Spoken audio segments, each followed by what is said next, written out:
Hi, welcome to my video. I'm Jennifer Roberts, and this is True Divine 4-4. So I was thinking about parenting and what happens on a scale when people are micromanaging their children. Because for every incident that I've witnessed where parents are micromanaging every move of their child, they want the child to be ultimately polite, ultimately clean, ultimately regimental in every aspect of their life. In those people, I witness, especially within the church growing up, I witnessed people who actually had less morals than a lot of people who had no management as parental management goes at all. In that it seemed as though the more that you micromanage a child, the more that you put those limitations and walls around and restrictions around everything that they do, the more naturally the spirit will push against it. But because as a child, they have very little control over their reality, over their day-to-day life, that spirit becomes distorted, crushed, belittled. And so as an adult, you see these people either attacking themselves from within, you see them being attacking towards others, judgmental towards others, or indeed in generation after generation of organized religion, you see people perpetuate in the same cycle into the point where we have such distorted religions that feel that in the name of their God that they've never seen, can claim that it's okay to murder, to kill, to rape another, even a child. And so this is where we are at, I realize, on a collective scale, as in the micromanaging of the governments has become so apparent in the last 2 years in particular, not negating the other years that it's been very apparent to those that can see. But over the last 2 years, with this natural change up of cycle that we're in, we've seen also this unnatural rise of micromanaging the parents and forcing the parents to give up rights to their children so that their children might even be more micromanaged through the educational systems, through the social care systems, blah, blah, blah. And so I pulled some cards on this just as I was thinking about this train of thought. And the cards are so intuitive, and this is why I love tarot. This is why I work with tarot.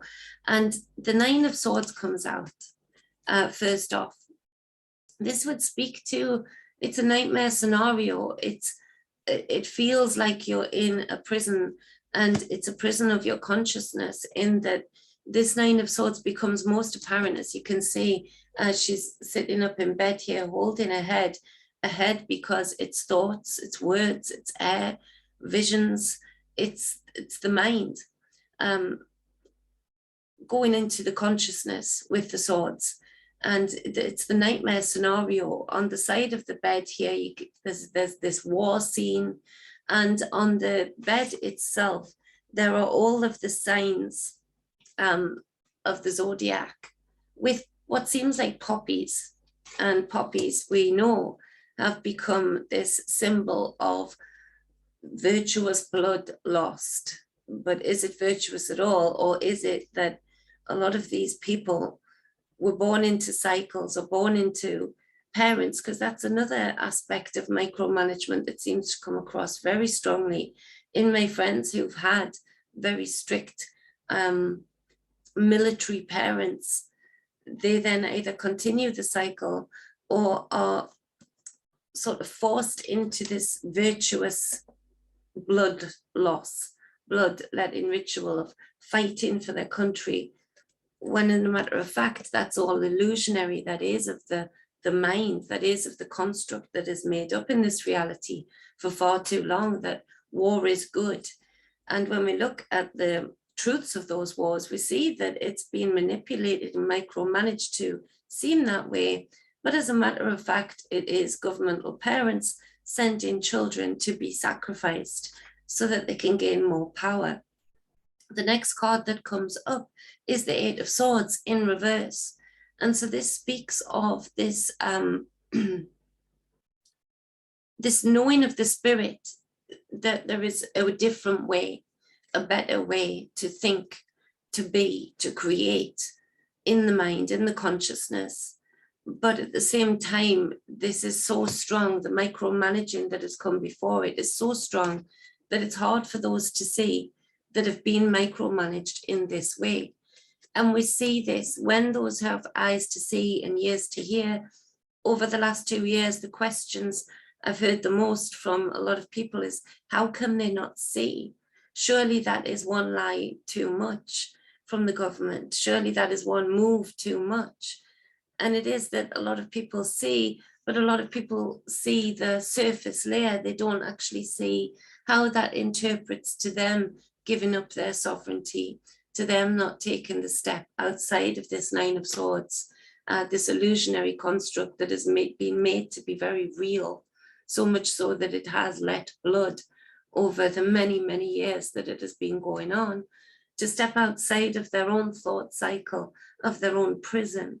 This is a self-imposed prison, but it does show that there is, with the duality of everything in this reality, it does show that with this extreme micromanaging, there are those spirits that are here, that are meant to be here, really waking up, really making a stand, and hopefully having some kind of impact as leading by example to those that feel this spirit within of wanting to escape this micromanaging, this judgments of family, of what we should be, how we should be, living up to all of these labels that are put on us from birth. The next card that came out was the Five of Wands, and this speaks to this being the micromanaging of everything, speaks to being an endless fight, that nobody actually wins, that it is a distraction, and it is a distraction because people really have been made to believe with this Nine of Swords and this Eight of Swords that they're fighting for something worthwhile, when actually it is just an energy harvest, as well as a physical harvest, as well as a blood ritual, as we see in Christianity every Sunday when they take their communion, the blood and the body of Christ. These people who are micromanaged and organized in this way, literally giving up their own blood, their own body as sacrifice. And rituals like this have helped embed this into this reality as it's some sort of good thing. Now, the Star card is on the bottom, and this is the beauty in the duality of what is going on right now, where we were never going to get past a point where we could recalibrate and rebalance the scales in a better way in this dualistic system, without really witnessing and recognizing the wounds that have been caused, the deep-seated wounds, and that those wounds have far less to do with the physical, although the physical body is involved, but are entwined in people's love, family love for ones that have lost. And they want to cling on to this pain because that gives them some sort of sense of, well, it was worthwhile. They died doing what they loved. And these kinds of sayings that help entrench us further into this mental prison. And so we're not going to get this deep healing that is available to us right now without truly being able to let go of that kind of pain, and without truly being able to recognize what it was all about. And that a lot of people have been fooled into micromanaging their own young. And then we have that young grow up and look for something else to micromanage them because that's all that they know. And so that inner child craves what it knows. And so there is a lot of healing going on right now for everything that is seemingly dark and bloodlust-y. There is this divine water, this cleansing, this ability within ourselves to really seek that inner healing through working with that inner child, releasing ourselves from those chains that for the most part, in the mental prison, in the physical reality, feel good when you're in that fight, when you're in that meaningful part of life, that you're doing something that has been labeled meaningful, to really release yourself from those chains, to walk out of this imprisonment that has been self-imposed, yes, manipulated and micromanaged to feel like it is impossible, that it is the only reality, when in a matter of fact, this divine healing that's coming through is far stronger. Now, the number 5 is very important here, in that this is the change, and this is the year of the number 5 in the 2021. And ultimately, the change is not completely decided. The change is not completely stamped and approved. We still have it within ourselves. And when we think, what good will it do me to look back at these wounds and release myself from these wounds? Well, you are a far more enormous being than you've given yourself credit for. And when you do this, you infuse this reality with a sovereignty and divinity that speaks of this beautiful star, that is able to look at itself and be raw in itself, be naked in its truth, in order to seek that deep, deep healing. Now, underneath the star card, and don't always do this, is the 10 of Cups. And this is where we seek real alignment, bliss like we've never known it before. But before we get there, there is this need to recognize this pain and also diminish the importance of this pain, to release ourselves from all of the virtue signaling that we've been indoctrinated with, as important as it seems. I don't say this easily, in that everybody knows how I feel about my granddad. I must take a drink. It's been a poorly house. Getting better. My granddad was a hero. He taught me so much strength, so much real virtue. And he was a hero more so that he went to war. He saved people from the Japanese prisoner of war camp, and stayed behind so they didn't get caught. He was a hero in every sense of the word. But he found his sovereignty and divinity in that he came back, and he never once, although he was treated like an MP, although they asked him many times to join Parliament and take that big wage packet, he never once, after seeing that change of that useless sacrifice, the fight and the lies that surrounded that war, World War II, he came back and he was a fabulous father, fabulous provider with this 10 of Cups.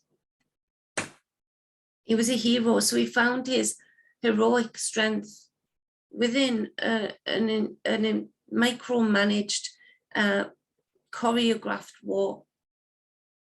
But he came back and he created a change in not entering into any more of the political fights that were staged.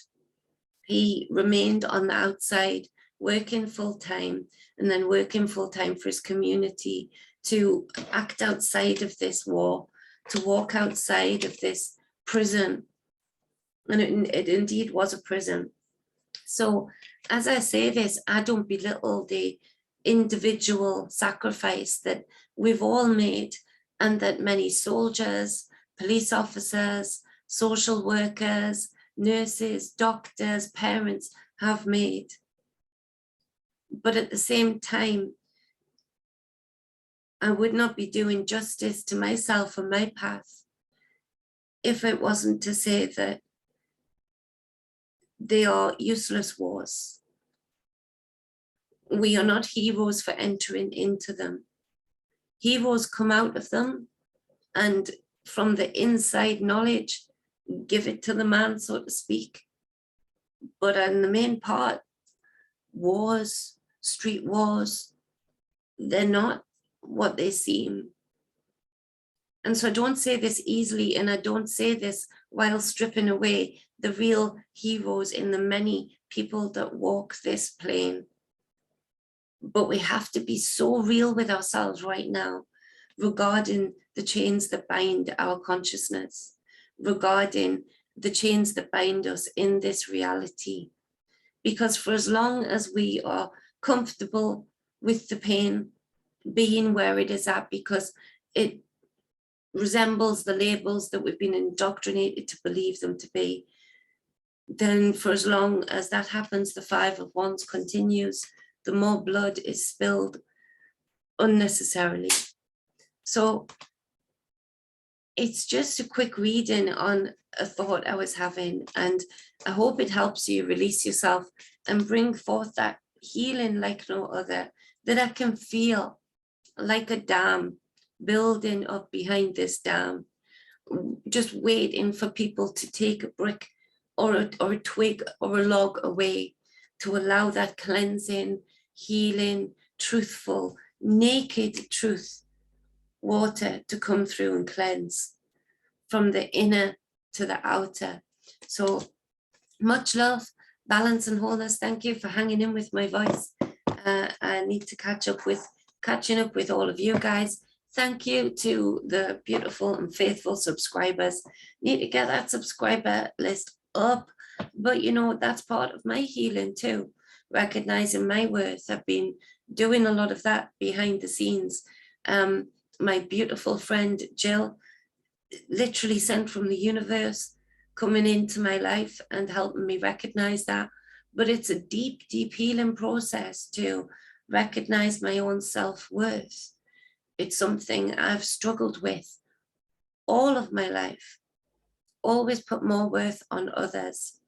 And where that might seem like a beautiful, virtuous thing, it's not. Because, you know, to recognize the virtue in others would be to recognize the virtue in me. So if I've been recognizing virtue in others all this time and given it reverence, then I should have been giving it more. There is more for me to be able to give once I truly release myself from my limitations of my self-worth. So we're all on this journey, and it takes deep, deep strength to unpick those stitches that we've stitched our wounds up in. And they stay they're like cavities. And so, of course, it's off-putting unpicking those stitches. Of course, it's terrifying to wonder what we'll find. But I just want to say that the energy that I feel around right now, whilst a lot of it is unbelievably evil, in the duality, the beauty of this divine healing that is within each and every one of us, the capacity of that kind of healing is so, so strong. It's so apparent. And to channel that is our true divinity and sovereignty. It would mean our true divinity and sovereignty being released on this plane.